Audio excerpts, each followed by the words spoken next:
How would you like to eliminate anger and contention from your life? In order to be happy, what we all need more than anything else is to feel loved. Real love is the missing piece of the puzzle in life and relationships. It's transformed my life. I now know what joy really is and what I'm looking for. Real love saved my marriage. What we've experienced is we are learning how to love each other. When we understand real love, and especially when we actually find it, everything changes. It's always about real love.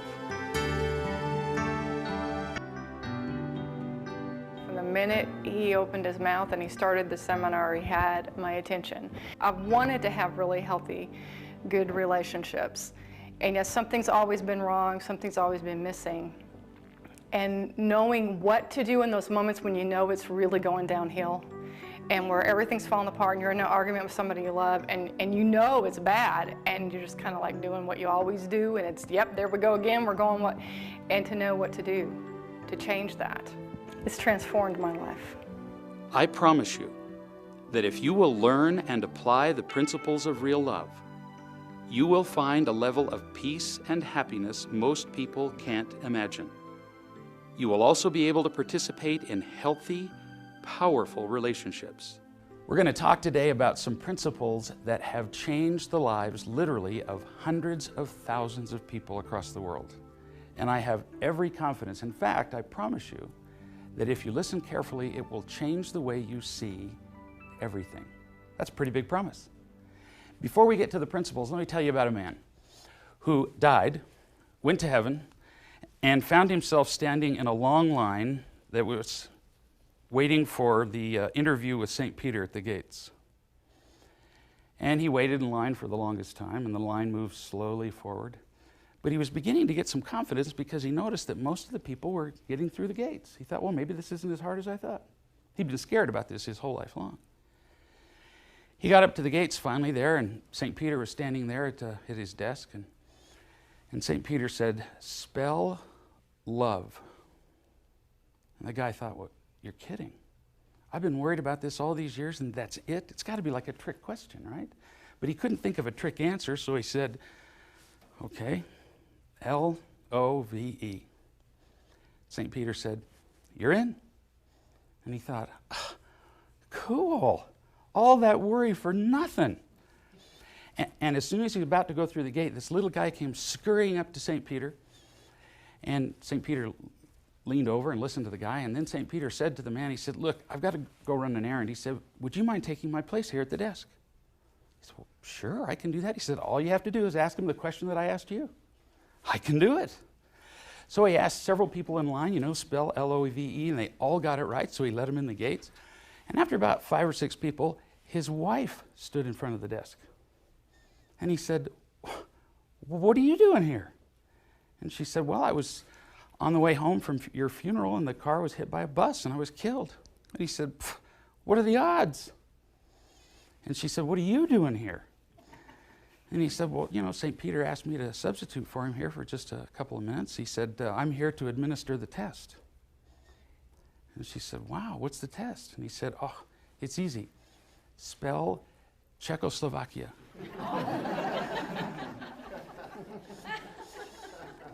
Well, the principles that we're going to talk about here today are going to give you enough enlightenment that you're going to be able to tell the difference between love and Czechoslovakia, which is going to turn out is going to be pretty darn important.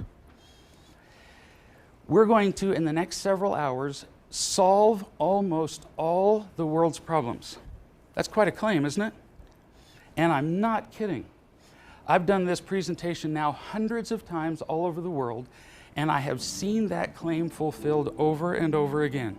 We really are going to solve the world's problems.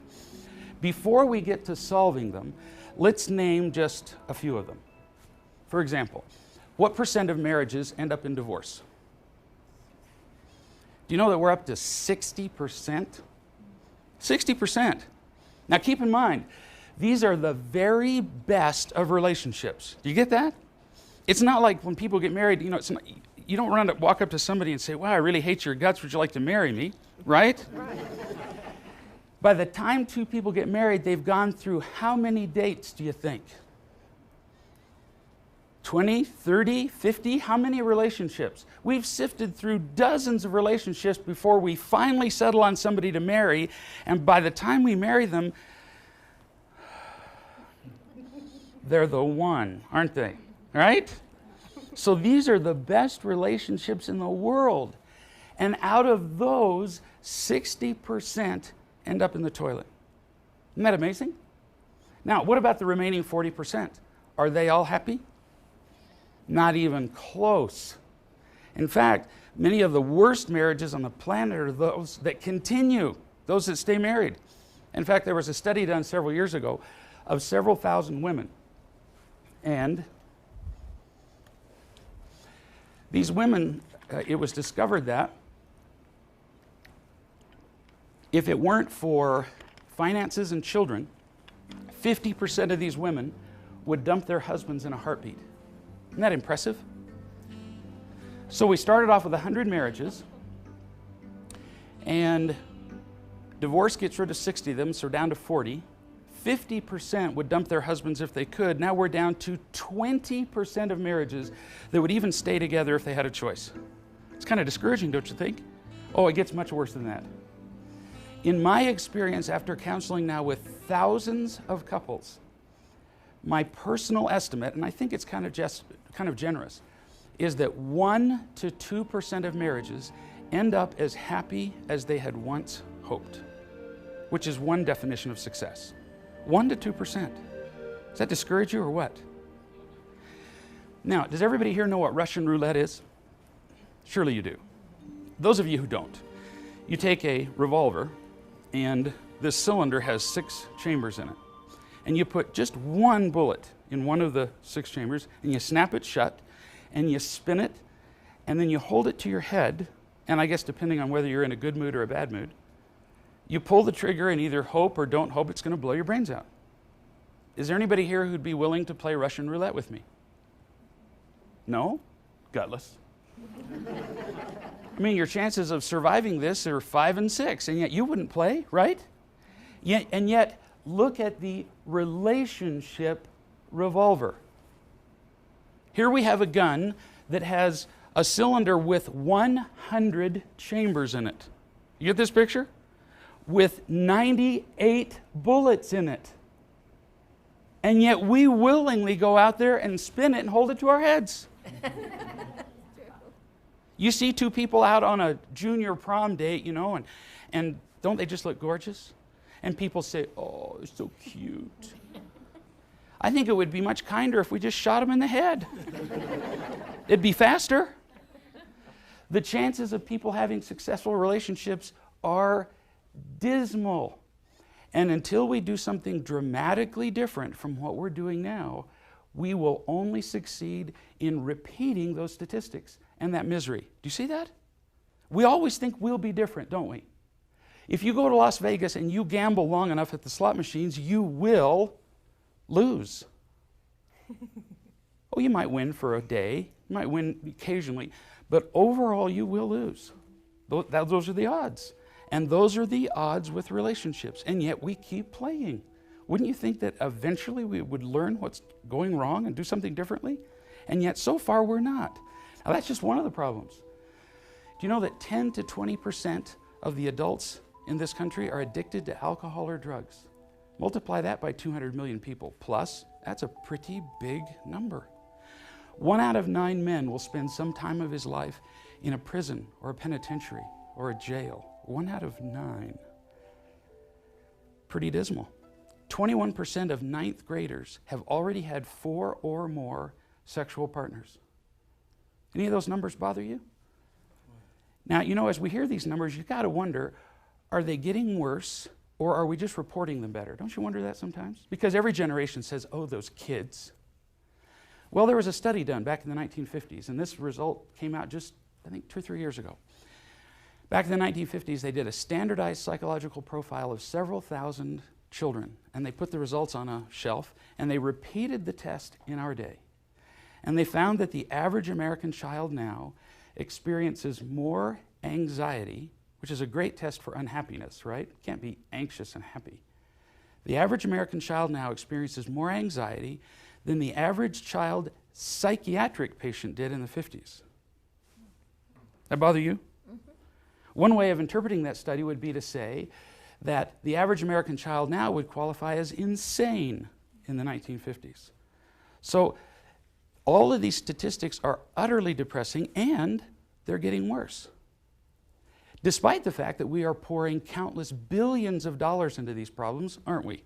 And who knows how many hours of crying and worry and therapy and government programs and all that stuff, and none of it's improving. And the reason that it's not improving is because we haven't identified the fact that all of these apparently different problems are united by one cause. It's really all one problem. And until we address it, the other problems will keep recurring. What's the problem? You know, there were two climbers climbing a hill. And they got about halfway up the mountain. They came over a rise, and out in the middle of nowhere, there was this beautiful meadow. And there was a village there, and people were laughing and playing and singing and having a great time. And while they were watching this idyllic scene, a boulder rolled down the mountain and flattened one of the huts and knocked people right and left. Broken bones and bleeding people all over the place. They jumped up from what they were doing and administered what first aid they could, and while they were doing that, another boulder rolled down. And again, knocking people right and left and injuring them, and another boulder. And after that, it happened several times. One of the climbers turned and started running up the mountain away from the village. And the other climber said, "Well, where are you going? There are all these people that we got to take care of. You got to stay and help me." And the climber who was running up the mountain said, "You stay and you do what you can do, but I'm going to go and figure out who's pushing the boulders down the mountain." You'd think after something happened over and over enough times, we'd figure out why it was happening instead of just binding up the wounds and splinting the broken bones, wouldn't you? We get trapped in the cycle of repairing things instead of identifying what the real problem is. And that's what we've got to get to. So what is the problem?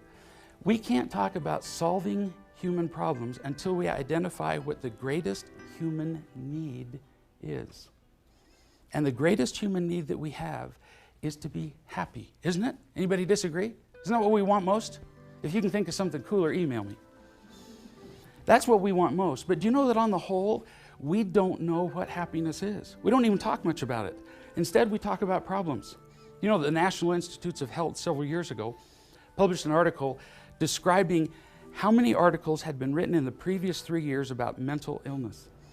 15,000 articles had been written on the subject of mental illness. You know how many had been written on the subject of happiness?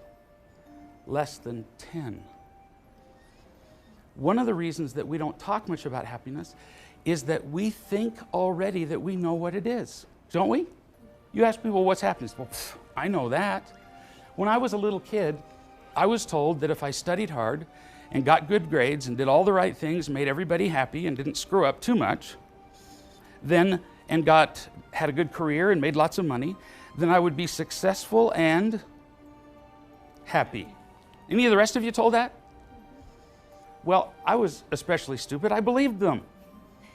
And so I worked very hard to be successful and to do what it took to achieve the happiness that was described to me. And I was very good at it. I was valedictorian in my high school. I was the best in my college class. I was the top of my medical school class. I established a huge surgical practice, traveled all around the country lecturing other physicians, teaching at medical schools. By age 35, I had accomplished every goal I'd ever set. Can you imagine that? You know how people sit around and they say, if only I had more blank, I'd be happy? I had all the blanks, all of them, and I was still miserable. Well, that's pretty discouraging. When you've done everything that everybody tells you will make you happy and you're still not happy, that's a bit of a drag, don't you think? I couldn't sleep at night. I started taking sleeping pills, then sedatives, then narcotics. And before long, I was injecting narcotics every single day. I was a narcotics addict for years while I was a surgeon. That's not a good thing. In fact, 25% of your surgeons are presently addicted to narcotics. Bet you didn't know that. A little scary, huh? Next time your surgeon comes to you and says, will you sign this permit consent form, you say, sure, after you pee in this cup. It's that common. In fact, I got to the place where I was sitting in the woods behind my house with a loaded Smith & Wesson to my head. That's pretty unhappy. Well, eventually I got into drug treatment, which just got me to the place where I was sober and miserable, and started looking for what really makes people happy. And I'll be darned if I didn't find out what it was. If I didn't find out what that one thing is that we have to have in order to be happy. Do you remember that movie City Slickers? Where Curly said it all boils down to one thing. You know, it really is just one thing. So what is the one thing that we've all got to have? Do you know after World War I, as you might imagine, there were a lot of orphans in Europe. Thousands and thousands of them. And in those days, they kept them in large orphanages. We don't do that much anymore. And in Germany, there was a particularly large orphanage where there was one physician who did a statistical survey of the health of the infants in their care. They found that 75% of their infants age 1 and under died. 75%. To give you a picture of the huge death rate that is, you've all heard of anthrax, right? It's one of the weapons of mass destruction. If I were to intentionally infect everybody in the room with anthrax, I couldn't kill 3/4 of you. And yet 75% of these kids were dying. They repeated the test on the East Coast of the United States, and they found some orphanages where 90% of the kids died, age 1 and under. And they couldn't figure out a cause. These kids had the best medical care, the best nutrition, clothing, shelter, everything. Better than the kids on the outside of the orphanages, and yet they were dying. Why? Nobody knew. Well, in the succeeding decades, we've changed our approach to orphans, haven't we? When was the last large orphanage you saw? Now we put kids in foster homes, don't we? And when they started putting kids in foster homes, you know what happened? All the kids lived. Isn't that amazing? The difference is this. Even though those kids in the orphanages had all the physical advantages in the world, when they cried, there was nobody there to pick them up and hold them. That's it. These kids got sick, became mentally ill, and died from a lack of being loved. That's all. Wow. Now you'd think we'd have learned something from that, but we haven't learned much. To this day, the one thing that we have to have more than anything else in order to be happy is to feel loved. Now when I say that, don't you kind of intuitively know that? Huh? I mean, the Beatles knew that. All you need is love. But see, not just any kind of love will do. How many times has somebody, either with their words or their behavior, indicated to you, oh, I love you, and then 5 minutes later said, are you the one that did this? And then that I love you feeling is gone pretty quickly, isn't it? Oh yeah. Oh yeah. Like gone in a second. And that's because that kind of love counts for nothing. The only kind of love that can make us happy is what I call real love. Real love is where I care about your happiness without wanting anything from you in return. Isn't that a simple definition? Do you know that I've been on national panels of experts where they've talked about love, and at the end of the panel I've had these experts actually say on radio and television, well, you know, you really can't define love, but you know it when you see it. You're kidding. No, we can define it. Real love is me caring about your happiness without wanting anything from you in return. It's not real love when I do what you want and you like me. So what? Big deal. No, it's real love when I'm stupid and flawed and inconvenient and get in your way and don't do what you want and you don't feel disappointed or irritated at me. Boy, that really changes your perspective on love, doesn't it? Those two words separate real love from everything else, disappointment and irritation. Imagine at work that you've made a mistake. You probably wouldn't, but let's say you did. And I come to you and I say, you know, you've made a mistake. It'll cost us a couple $100 to fix it. And she'll have to work overtime to help us, but we can fix it. Don't worry about it. But let me show you. If you'd be willing to do it this way instead of the way you did it, you're going to love this. It'll be faster, easier, you'll enjoy it more, it'll be more productive for the company, less likely to make mistakes. Would you be willing to do that? Yeah. Duh. Sure you would. But most important, you can hear that even though I'm describing to you a mistake you made, my concern is for you. Can you hear that?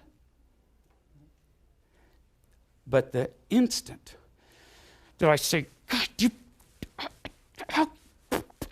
recognize that tone of voice at all? No, not at all. No. Huh? The instant I become irritated, my primary concern is for whom? For me. Do you see how important this is? That's true every single time. The instant I'm irritated, I'm saying, do you know that you have inconvenienced what you may not have realized is the true center of the universe? Me. Right. That's how arrogant anger is. How dare you have inconvenienced me? That's what we're saying every time we're irritated. And in that moment, there's no way in the world that you can feel my unconditional concern for you, is there? Because when I'm irritated, what am I saying? Look what you did to me. Look what you should have done for me. In fact, in place of the word anger, you could put me. And while I'm standing above you screaming me, can you feel my unconditional concern for you? No, not ever. And yet look how often we as parents, for example, say to our children, I'm just so mad at you, but I still love you. Do you know that there's not a child on the planet stupid enough to believe that? We think we fool them, but we don't. Real love is unconditional. There is no disappointment or anger in real love, ever. Real love is much more than a principle. It's a power that must be felt. So, in order to give you a more meaningful understanding of real love, I'd like to ask you to do an experiment with me. We're going to experience a few moments of real love right now. I'll help you do that as I take you on a brief guided meditation. First, eliminate any distractions around you. Close the door, turn off the music, mute the phone, whatever it takes. Then find a comfortable position and close your eyes. Now, reach out in your mind and eliminate all the connections to the things that could be distracting. Your job, the kids, bills that need to be paid, computers fixed, cars repaired. Let it all go so that now you're completely free. We're getting in the back of a chauffeur-driven limousine and beginning a trip to a place known to very few people, a place to which you have been especially invited today. We're going to a valley far from here, a valley surrounded by mountains capped with snow and covered with trees, a valley filled with life, birds, other animals large and small, plants rich and green at every turn. Although the beauty of this place is unmatched, we're going there not because of what we'll see, but because of the people who live in the village there. You see, every one of these people feels completely, unconditionally loved. Because they have the most priceless treasure in all the world, because they feel loved, they are always genuinely, profoundly happy. In this place there is no fear, no anger, no contention. And they've invited you so they can share with you what they have. After hours of driving, we turn off the main road onto a dirt path that weaves its way among the tall trees. Finally, we break free of the forest and see the village in the distance. As we stop in front of one of the homes, the doors of the house fly open and people pour out the doors, come down the steps and open the door of the limousine. Taking you by the hand, they guide you up the steps and through the front doors, where you're greeted by warm light from every window, warm smiles from every face. With absolute certainty, you sense that the primary concern of everyone in that village is your happiness. You know that there is nothing you need do to get them to like you, nothing you could do that would embarrass you or shame you, because they simply love you as you are. Feeling safe and peaceful, you begin to tell them the story of your life. You tell them about your mistakes, your fears, your flaws, your foolishness, and your successes. You share the whole thing, and they understand it all, love it all. They love you. In all your life, you have never felt this loved or this happy. Now, feel it. Allow the power of this love to seep into your skin, muscles, bones, and fill your soul. This is our entire reason to be alive, to feel this way, to feel this loved. You could stay in this place forever. Finally, the day comes to a close and we must go. Reluctantly, you get back in the car and travel back to the place where you're sitting now. Now, open your eyes. Think about the experience you just had. How did you feel while you were with the people in the village? Did you have any inclination at all to be angry at them? Ridiculous. Wouldn't even make sense to be angry at people who loved you like that. In fact, although you may not have thought about it at the time, when you were with the people in the village, did you feel any anger toward anybody else, even people not in the village? Of course not. When you were surrounded by that kind of love, your anger was just gone, wasn't it? As well as your fear. Love does that to anger. Now, what did we see from the time we were this high? When we were quiet and clean and obedient and thrifty, brave, clean, and reverent, when we did all the right things, what did people say? Oh, yeah, they spoke gently to us, didn't they? They smiled at us. Sometimes they even touched us. And they said, you're such a good girl. Or boy. Oh, do we love that or what? I mean, when people talk to us like that, we wriggle like scratched puppies. It's like, more. But we also saw what happened the instant that we made too much noise in the car, fought with our sister, or dragged dog poop across the living room carpet. Then what happened? What happened to the smiles then? Gone in an instant. What happened to the gentle tones of voice? Poof. All replaced with what I call the worst sound in the world for a child, which goes like this.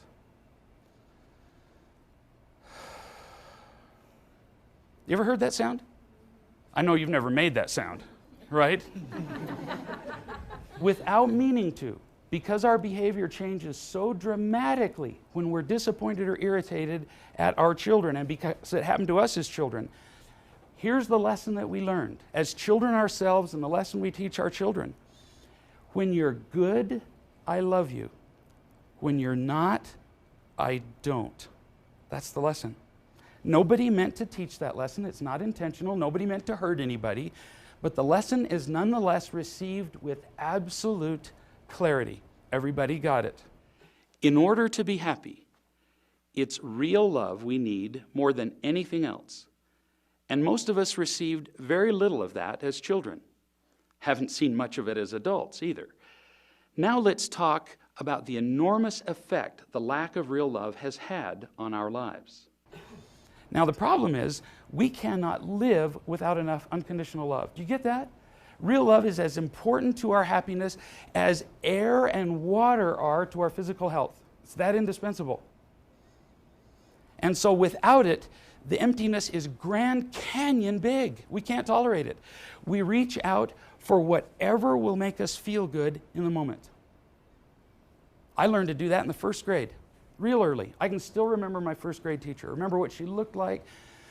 I remember her name, Mrs. Woods. She was an old lady, probably 30. And she held a piece of paper out in front of the class and she said, "This is the only kid in the class that got all these questions right. Brilliant. I wish the rest of you were this smart." Well, that was fine with me because I was the brilliant kid. But do you know that for the rest of my life, I was hooked. If I couldn't get loved unconditionally, I learned that at least I could do all the right things, live up to a certain standard, so that people would say, "You're so," what? Wonderful, smart, intelligent, clever, responsible, handsome. Never got that. beautiful, whatever it is. And we'll virtually trade our lives away to hear those words, won't we? You look at two people in conversation, and it's predictable. Do it sometime, now that you're aware that this happens. You look at two people in conversation. Can you tell when somebody disapproves of you? Oh, from across the street you can tell. And so we are very sensitive to other people's disapproval. When two people are talking, they're looking for those signs of disapproval. And if we see a little scrunching of the eyes, a little lifting of the brow, a little turning down of the mouth, a little tapping of the feet, shrugging of the shoulders, change in the tone of voice, any one of hundreds of signs of disapproval, what do? We change what we're saying to get rid of those signs of disapproval. It's more than just changing what we're saying. We change who we are to gain the approval of other people. Now, what's the problem with that? What if I say to you, give me $50 and I'll tell you I love you? I'd be happy to do that all day, by the way. But at the end of the day, would you feel loved? No, because you know that you had to pay me to love you. You can't ever feel loved when you have to pay somebody to do that. And surely we're all thinking, well, nobody would be that silly. Nobody would be that stupid to pay somebody to love them. Well, actually, almost all of us are that stupid. Anytime we do anything to get somebody else to like us, with what we say, with what we do, with how we look, we're paying for their love. Do you see that? Do you recognize that pattern in your own life? Most of us give our whole lives away to get other people to like us, and that's why we don't feel unconditionally loved, because we're paying for it. No amount of praise or other attention can ever feel truly satisfying if we have to pay for it with our behavior. You can't earn love. We can only feel loved when it's given to us unconditionally. If we don't have enough unconditional love in our lives, however, enough real love, we will pay for whatever we can get. We will. The pain's too big to go without it. If we don't have enough real love, we reach out for whatever will make us feel better. And any of the things that we use to feel better, that we use as substitutes for real love, I call imitation love. And imitation love comes in 4 forms: praise, power, pleasure, and safety. Let's talk about each of them. Let's talk about praise. If we can't get enough real love, we will virtually kill to hear somebody say, "You're so whatever, wonderful, clever, witty, intelligent, beautiful," whatever it is. We love to hear that. But then what's the effect? For example, the boss at work says, "Nice job." Ooh, we love that. How long does that last? Well, if I get a raise a long time. The raise lasts a long time. The compliment doesn't last very long, does it? It lasts, maybe 5 minutes till he comes in and says, "Are you the one that screwed up this order?" No. And then the praise, he's already lying. And then that feeling of nice job is pretty much gone, isn't it? That's the problem with praise, is that in the first place, you have to buy it. If you notice that when you do things for other people, you have to do the things they like in order for them to praise you. You noticed? You have to purchase their praise. Second, it's very temporary. It doesn't last. And then you have to work to earn it again and again. Do you get the picture of a hamster on a wheel, never quite getting anywhere? Third, you have to work harder and harder to get it. And you have to have more and more of it to get the same feeling. Do you remember what it was like when you were 4 years old and you tied your shoes right for the first time? And people said, "Oh, you're so clever." Does anybody praise you for that now? No, you have to work a lot harder than tying your shoes to get praise now, don't you? Remember what it was like to get your first dollar. All the effects of every form of imitation love wear off. Then we have to work to get them, but you have to work harder. I have a friend who interviews celebrities for a living. And she was talking to a stand-up comedian who does, stand-up comedy and movies, and he's a really famous guy. And she said, "What's it like being up there and getting all this, adoration and applause?" And he said, "Well, I love it." He said, but you know, when I get in the limousine, even before I get to the hotel, I have to have more. Do you get the point? It doesn't last. And this guy's getting more praise than most of us will see in a lifetime. In a single weekend. It counts for nothing eventually. And eventually, no matter how much you get, you never get an effect. It acts just like an addictive drug. Do you recognize that pattern? Anybody here other than me ever been addicted to alcohol or drugs? Ooh, 2. That's unusual. In a lot of places, I get no hands. Which means, of course, that 10 to 20% of the population is addicted to alcohol or drugs, except for where I am. Gutless. And then at the break, people come up and say, you know, I've been in recovery for 3 years. Well, where were you? If I injected 10 milligrams of my favorite drug, I would get a rush. If I injected it day after day, what happens? I don't get a rush anymore, do I? Now I got to have 15 and 20 and 40, 100 milligrams. I was up to doses that if I were to shoot you with that amount, you would just fall over dead on the spot. You get used to it.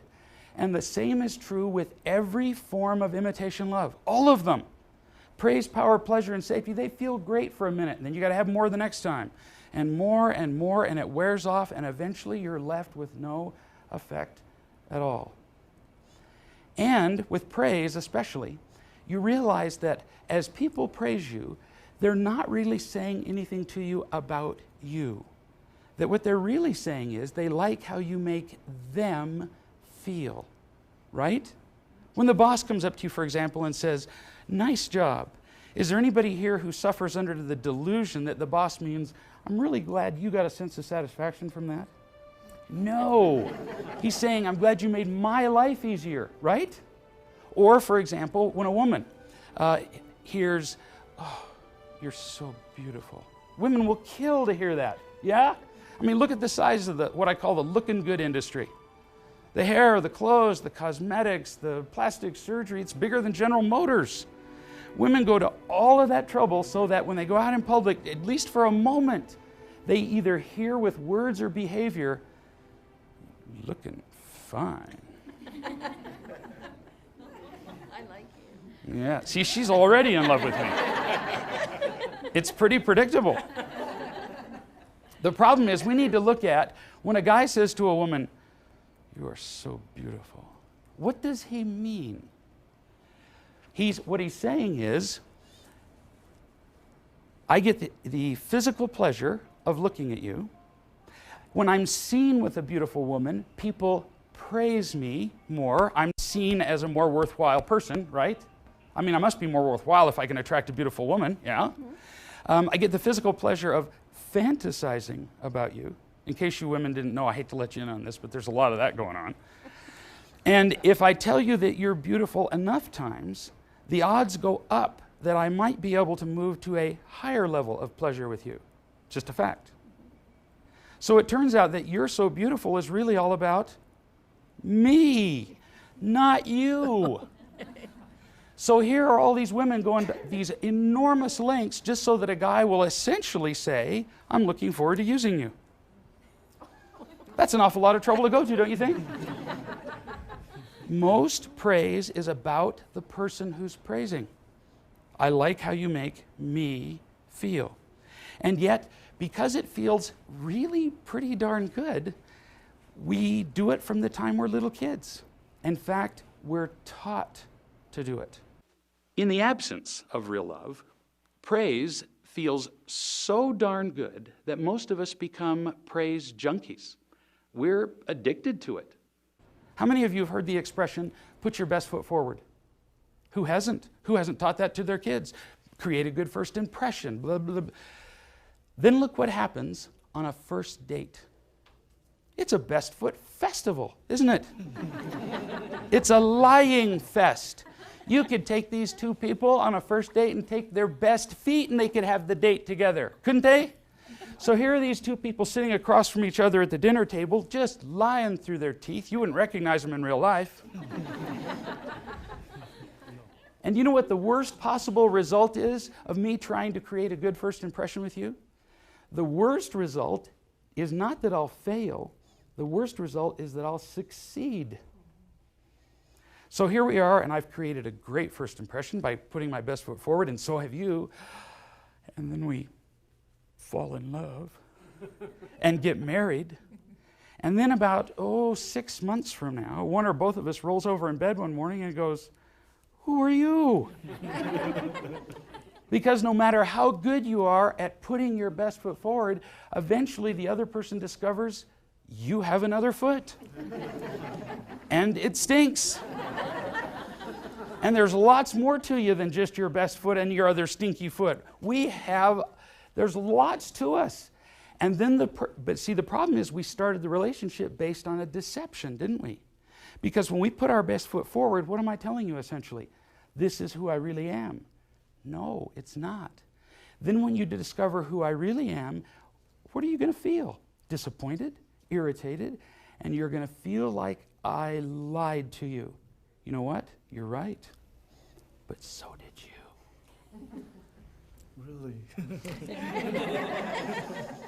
We don't lie intentionally, do we? It isn't intentional. We just want people to like us. That's all. The problem is, the instant I do anything to get you to like me, how can it feel unconditional now? See? I'm buying it from you. But we're willing to keep buying love from people because for a moment it does feel good. There was a study done of incoming freshman women at a major university. So this was several thousand women. And they found that 65% of these women had a significant eating disorder. Bulimia, anorexia, 2/3. Do you believe that number? Now, why would 2/3 of these young women be willing to injure themselves?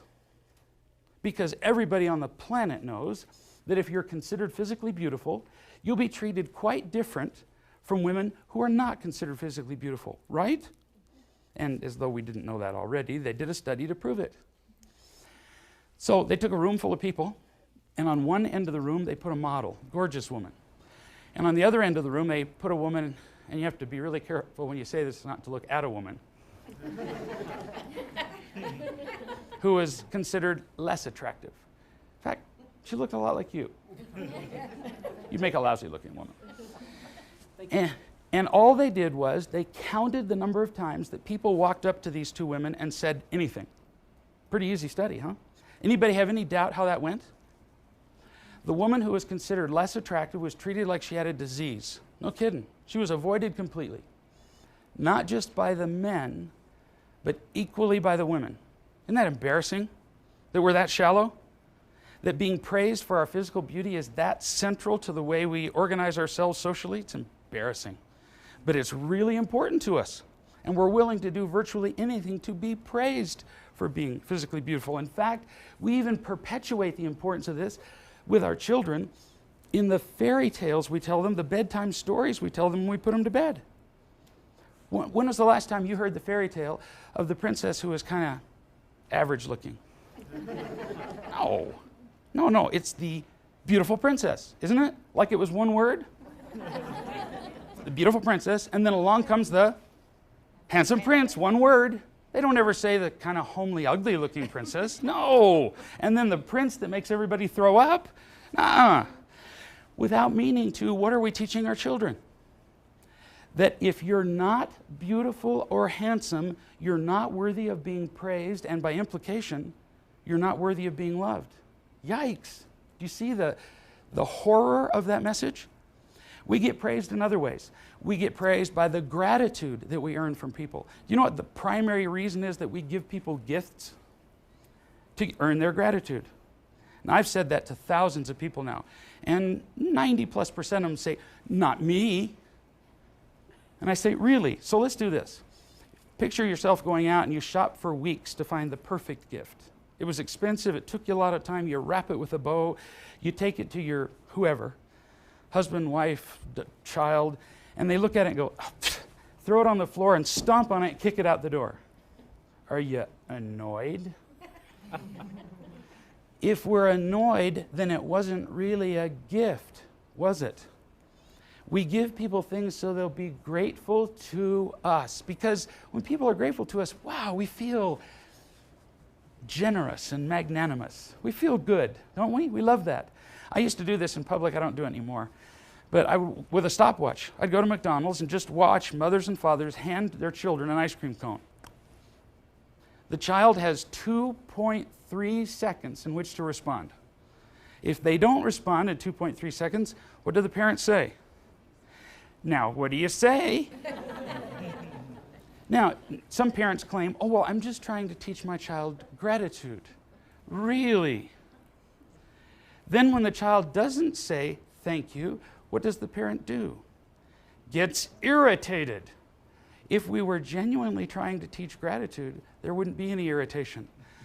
The biggest reason we like our children to be grateful, to us, to make us happy, to make us feel praised, rather than teaching them to be grateful for what they have. And there's quite a difference. We get a sense of praise from lots of things, a sense of acceptance, the gifts that we give, what we call respect. I want to be respected is really just a need for praise, a form of imitation love. There in the United States Air Force Academy, just last year, there was a sex scandal that broke out. One of the female cadets claimed, and it was proven actually, that she was sexually abused by one or more of her superiors there. And when that came to light, 150 other female cadets, or some who had already been graduated, came forward, and they had similarly been abused in the previous 10 years. Why had they not come forward? Because they were terrified of being rejected, of not being accepted. We will do almost anything to avoid people not liking us. It's that big a thing. Next, power. Power is the feeling that we get when we can control another person. Why would we do that? Why would we control another person? It sounds like an ugly thing, doesn't it? When we don't have enough unconditional love in our lives, we feel empty and alone. We feel helpless and afraid. Anybody here like feeling helpless? It's an awful feeling.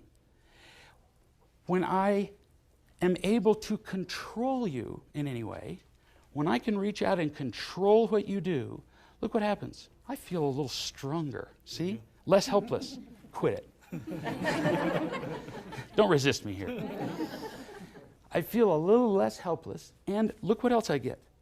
There's a connection from me to you. Now, it's sick. But when we don't have enough love, we feel alone, and any connection feels better than none. If I can control what you do, I actually get the illusion that you agree with me in some way. Isn't that weird? Do you know that slave owners in the South used to write about how their slaves loved them? Oh, wake up. They were just afraid of being sold or beaten. But if you can control somebody enough, you get the feeling like they agree with you, like your buddies. Nuh-uh. You just control them. But controlling other people feels better than nothing at all.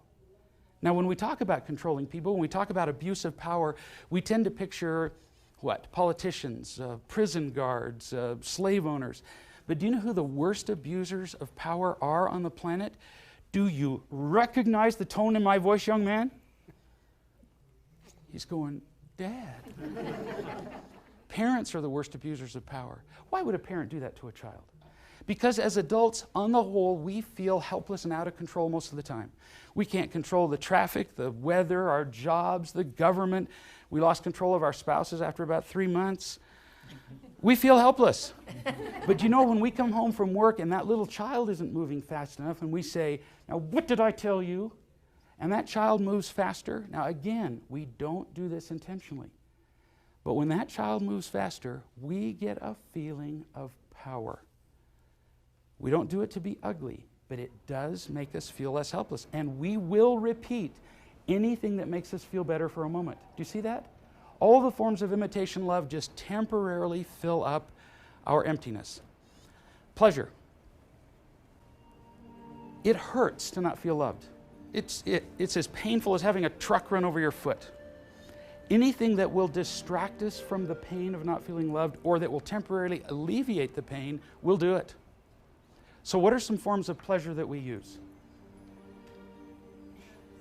Drugs, alcohol, sex, food, shopping, gambling, driving fast, lots of things that we do. Anything that gives us an emotional or physical rush. That's all. Any of those, and there's the list goes on and on.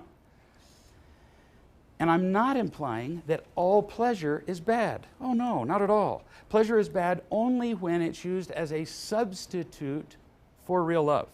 And since 99% of us don't have an adequate supply of real love, that would mean that pleasure is abused 99% of the time. No kidding. How do you tell? Look at the maniacal, obsessive, addictive way that we pursue pleasure. That's how you tell. Can you give it up? Look at what's the number one product sold on the internet? Pornography. Number one. That's not just a pleasure that adds to somebody's already full and unconditionally loved life. No, it's used as a substitute for the real love that isn't there. And that's true with most gambling, all the other things. They're used to substitute for the real thing. Safety. If I'm smacking you in the head with a board, what would you like most? For me to quit, wouldn't you? Men usually say to hit you back. When we're in pain, not being in pain is very attractive, isn't it? And that's what safety is the alleviation of pain or the elimination of it. And we'll do virtually anything to get it. And we tend to, when we achieve safety, to confuse that with love. I've talked to many couples who've been married for 20, 30, 40 years, and I say, so how's your relationship? Well, you know what well means? It stinks. If you're in a richly rewarding, loving, mutually enriching relationship and somebody says to you, how's your relationship? You don't say, well. No, well means my partner and I have learned to avoid the behaviors that are most hurtful and irritating. We've achieved, instead of love, kind of a measure of safety, a negotiated truce. And you know that most marriages are based on safety, an exchange of imitation love, not on real love. It's very attractive. So you can see, I think, how common the use of imitation love is, can't you? It's everywhere, and it would have to be everywhere. Because real love is relatively rare, of course we're going to use imitation love. Every chance that we get. Pick up a newspaper, and it's a catalog of the uses of imitation love. See that? Every crime that you read about, they're all the pursuit of imitation love. Now, this could look, I suppose, a little discouraging, the fact that we use these all the time, but it's not. It's the beginning of hope. You see, when we don't realize that we're doing a thing, we can only repeat it over and over again and never be happy. We will spend the rest of our lives trying to create happiness with something that can never create it. Once we see what we're doing, we can change our behavior.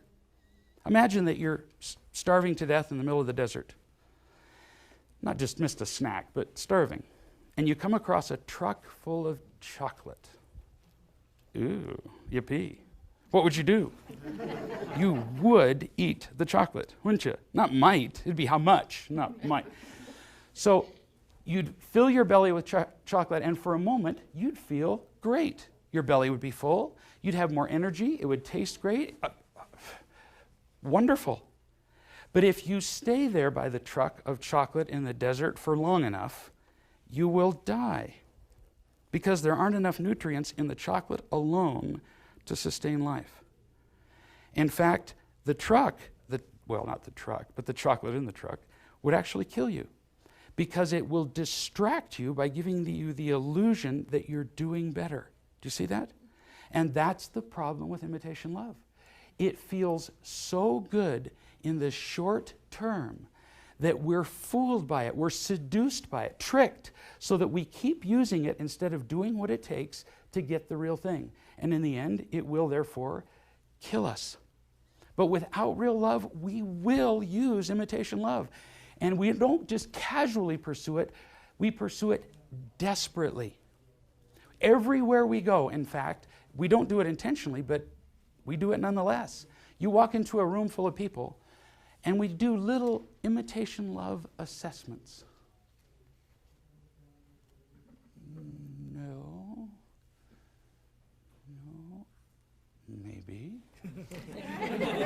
We do that. You think about how many times in your life you have walked into a room full of strangers and just immediately clicked with somebody and thought, I think I'm going to like that person more. Based on what? Based on what they will give you in the form of imitation love. When a guy looks at a girl across a crowded room and he turns to his buddies and he says, I think I'm in love. Is there anybody here who believes that what he means is, I think I've fallen into a sudden unconditional concern for her happiness? No. No, what he's saying is, I see in that woman the greatest possible return to me of imitation love. And it's not just about sex. He's saying, you can tell after 30 seconds with somebody whether they're more likely to accept you or not, can't you? So, praise. Whether they're more likely to do what you ask them to do or not, power. Whether they're, when it comes to couples, whether they're more likely to have sex with you, pleasure. Whether they're more likely to attack you or not, safety. Within 30 seconds, you can do an assessment of how much imitation love you'll get from somebody, and that's how we determine whether we'll like them right in the beginning. Yikes. But when that's all we've got, that's what we do. And that's how we start our relationships. In fact, you can quantify it. Let's do that. We want to not just wait for how much imitation love rolls downhill to us. We want to go out there and maximize our return, right? So what we do is, we go out and we it's like chumming for fish. You throw it out and go, no, nothing there. Nothing there. So let's put numbers to it. Let's say that I throw $1 worth of imitation love out to you. Praise, power, whatever it is. And you give me 10 cents in return, which is a very common rate of exchange. Have you noticed you rarely get back as much as you give other people? It's just a fact. You cook dinner for somebody for 4 hours and they sit down and go and walk out. It's not a one-for-one thing. So I give you $1 and you give me 10 cents. Well, I'm not going to like you, am I? No. So then I give you $1 and you give me 20 cents.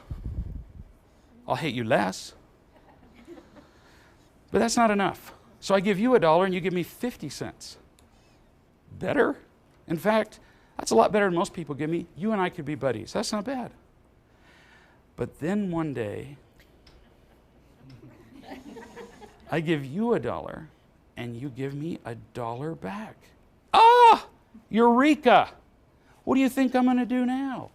I'm going to give you another $1 to see if it happens again, right? And if you give me another $1 back, oh, sweetie, I'm going to hook up to the fire hose. I'm going to give you everything I've got. And if you return to me, dollar for dollar, everything I give you, I'm in love. Yeah. Do you know, there are countless books and magazine articles and movies that are dedicated to the subject of falling in love, right? And you know what their overall conclusion is? We don't know why it happens. It's like a mystery. We treat falling in love like being hit with a rock falling out of the sky. We don't know why it happens. It's no mystery. Falling in love is the relatively equal and abundant exchange of imitation love. Isn't that romantic? Now, how do I know that that's true? Because what follows falling in love almost like night follows day? Falling out of love, doesn't it? Almost every time. And this isn't just in intimate relationships. It happens at work and other places. The new boss comes in, and we like him much better. Oh, yeah. And then after, a couple of months, I knew he was a loser all along. Because the new source of imitation love wore off. Do you see? So here you and I are, madly in love. And of course, we really believe we are. That it's real love because, gosh, it feels so good. And in fact, it feels so good, then we get married. Do you know why people get married? To lock in the exchange rate. No joke. I mean, if you're going to give me dollar for dollar, do you think I'm going to let you go? No. What I'm going to do now is I'm going to drag you up in front of the minister and the congregation and everybody else and our families and everybody else I can think of, and I'm going to grab you by the back of your hair, And I'm going to essentially say to you now, now, of course, what I say out loud is, I love you very much. But what I really mean is, I need you. That's what I love you means 95% of the time. Now, I want you to turn to all these nice people here, and I want you to promise them that you're going to keep giving me dollar for dollar for the rest of my life and make me happy. And because you're very naive and a little dense, you turn to them and you say, I do. Not realizing that you are doomed. Because now what's going to happen? You and I are going to keep doing this dollar for dollar thing, but about 6 months from now, after the time we get married, one day, I'm going to give you $1 worth of imitation love, praise, power, pleasure, whatever. And you're going to give me $1 back like you've always done. But do you remember what always happens with the effect of imitation love? It wears off, doesn't it? So even though you give me $1 today, it's going to feel like 50 cents. Do you see the problem? I'm not going to like that. Do you think I'm stupid? I'm not going to keep giving you $1 for 50 cents, so I'm going to get you back and give you 50 cents. You're not going to like that. So you're going to either give me a quarter to show me, or you might even try to overcompensate by giving me $2. Either way, the effect is going to wear off. And in the distance, you can already hear the RT, the relationship toilet, flushing. Can't you? This relationship is already over. You see that? And this just drives people crazy, doesn't it? When relationships end, I've counseled now thousands of couples. Every one of them started off in love, yeah? And then when it falls apart, they are just baffled. What happened? We were so in love once, why are we miserable now? Well, the answer is very easy. We make it very complicated. Because see, if you made me really happy in the beginning, and now I'm not, I can only see two ways to go. It could be my fault. No. Or it could be, oh, it's your fault, and I'll blame you. And that's what we do, isn't it? When I see couples for counseling, it's this. It's him, no, it's her. You know, they blame each other. What a relief to learn that it's not either of their faults. Relationships fail, not because of what one person does or does not do, but because both partners come to the relationship without enough of the one thing, the one element, real love, that is most essential to happiness individually and success in a relationship. Make sense? Most relationships are doomed from the word hello because there wasn't enough real love to start with. We thought it was great in the beginning, but we were just kidding ourselves. When the imitation love wore off, we realized what we really had, which was really nothing from the beginning. Yikes. But actually, it's not horrifying.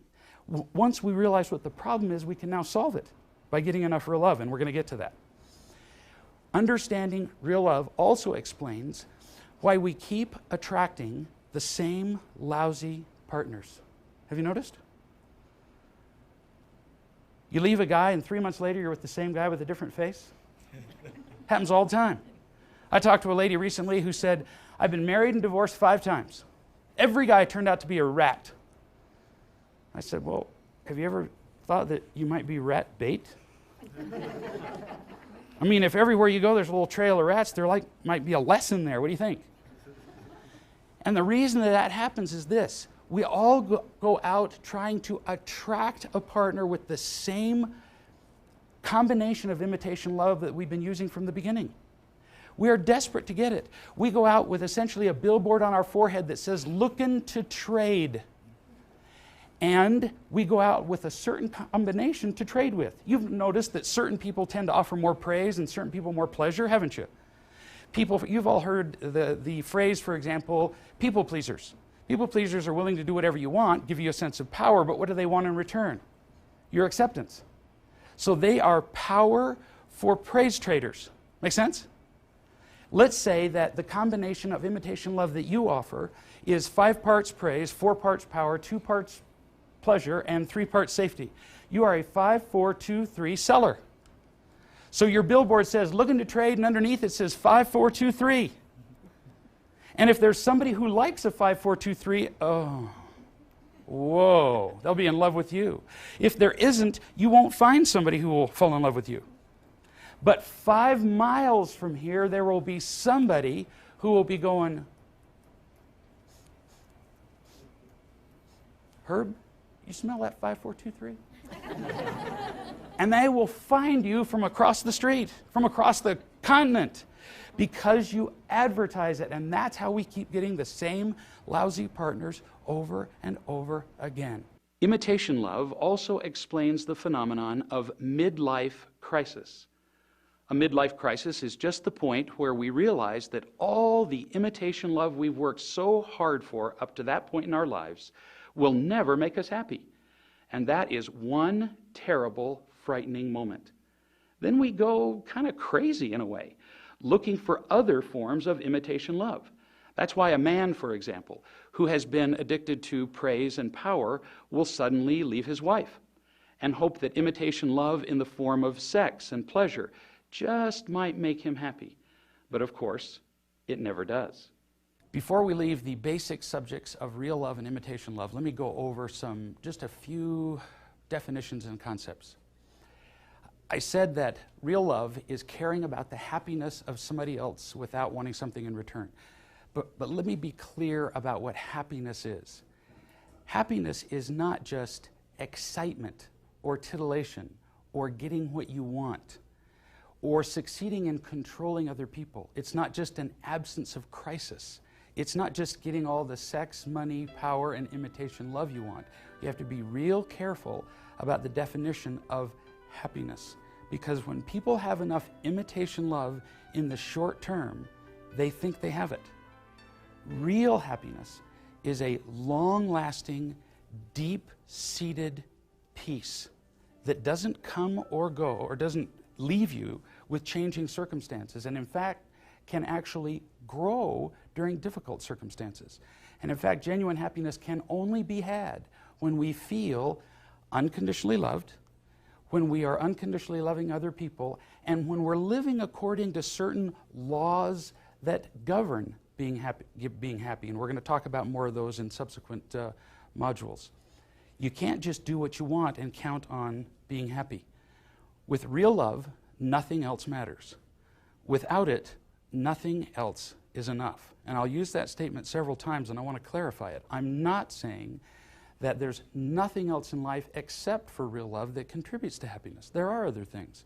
Genetic factors, our health, having enough to live on, and so on.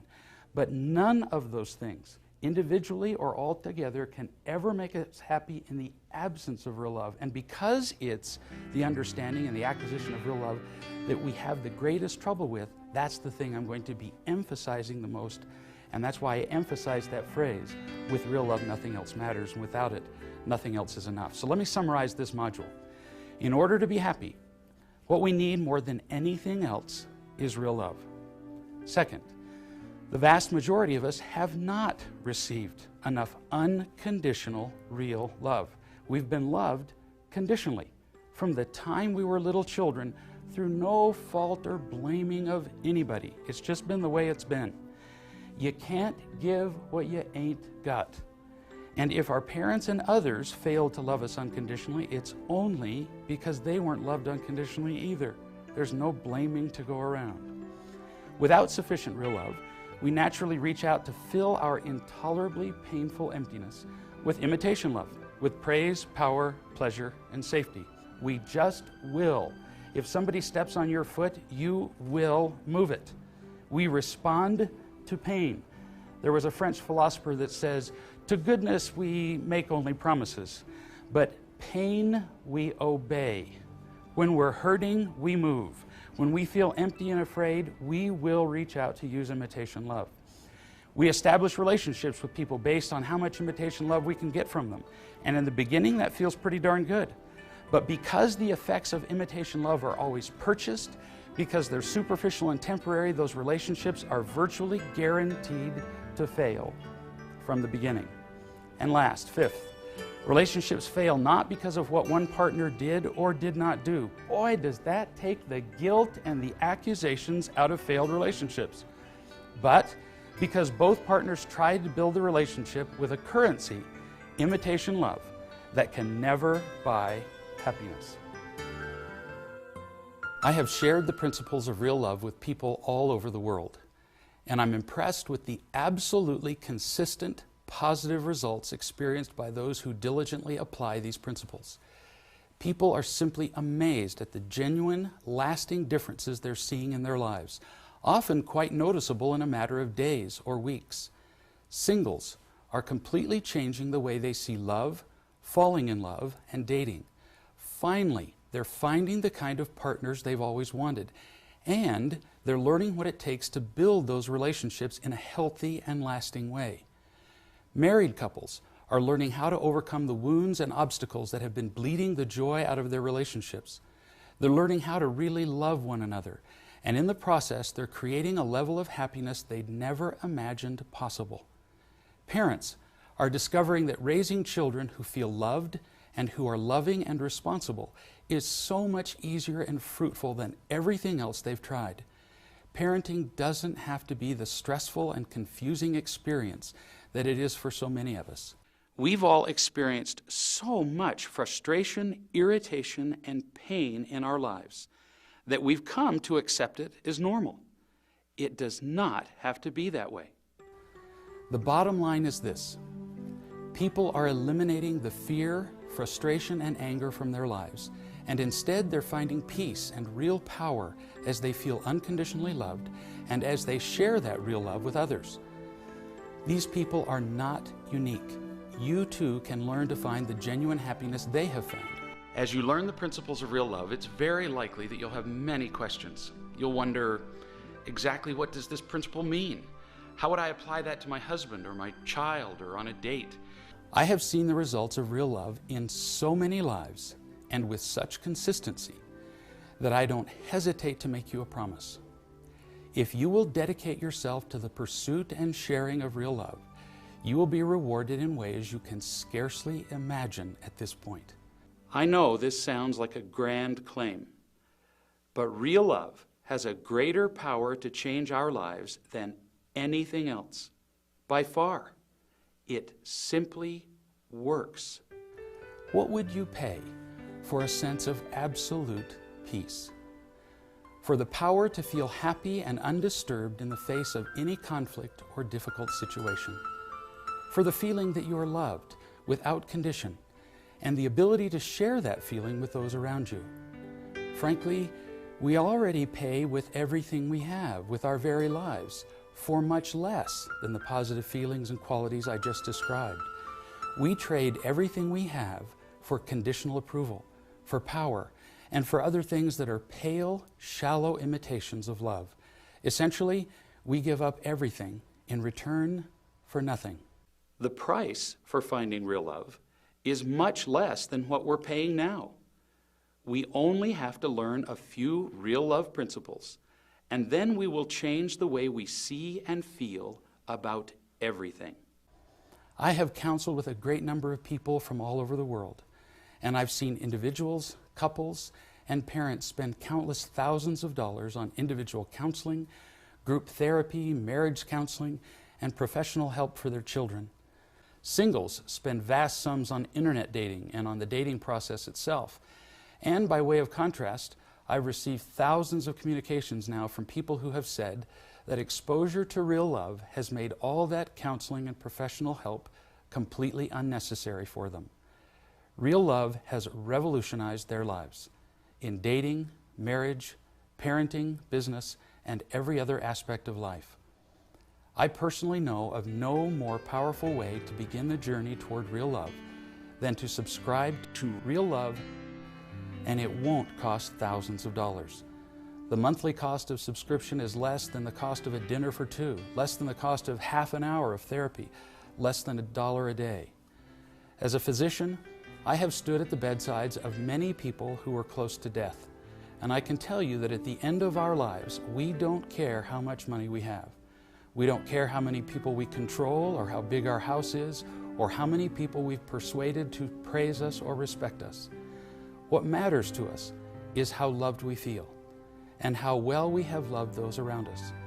Don't wait till the end of your life to figure out these pivotal priorities.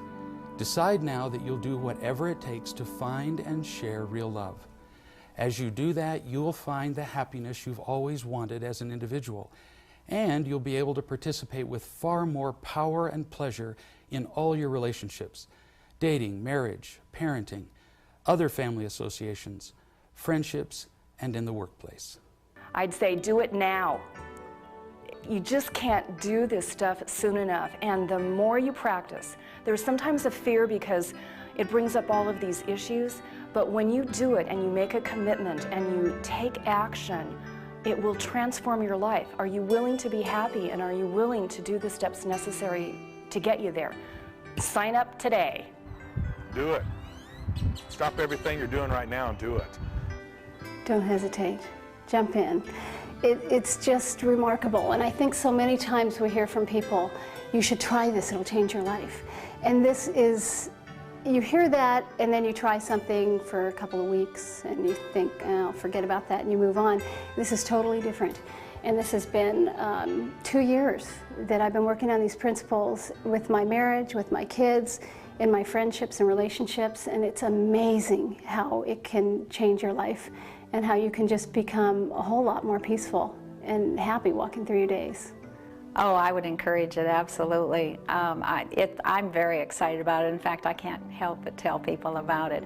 It has changed my life so much that I would encourage everybody to jump in head first and do as much of it as they can, because the results are phenomenal. If someone were considering learning more about real love, I would think that it would be the greatest gift that they could give to themselves and to everyone that's in their life. Not only will they enrich their happiness, the happiness of everyone else will increase tremendously. It's one of the best things that they could ever do. I'd recommend it for anybody, no matter what stage. I mean, whether you're a young person, a middle-aged, or an older person like I am. There's always ways that you can learn more and not shut yourself up and be open to new things. It's really great. Do it, hurry. Go and seek it out, because I look at the age that I am, and I certainly wish that I had known of it sooner and could have practiced more of it. I think it would have saved me a lot of heartache and possibly saved my marriage. Drop everything you're doing and get involved. Talk to a friend, read the book, call someone that's read the book, get to a seminar, and get involved. It's that important. Never be satisfied with just getting along in life. Don't just survive, as most people do. Don't be satisfied with any more superficial or unproductive relationships. Instead, take this opportunity to subscribe to Real Love and find the unconditional love and fulfilling relationships you've always wanted. You'll be grateful for the rest of your life that you took this step. Remember, it's always about real love.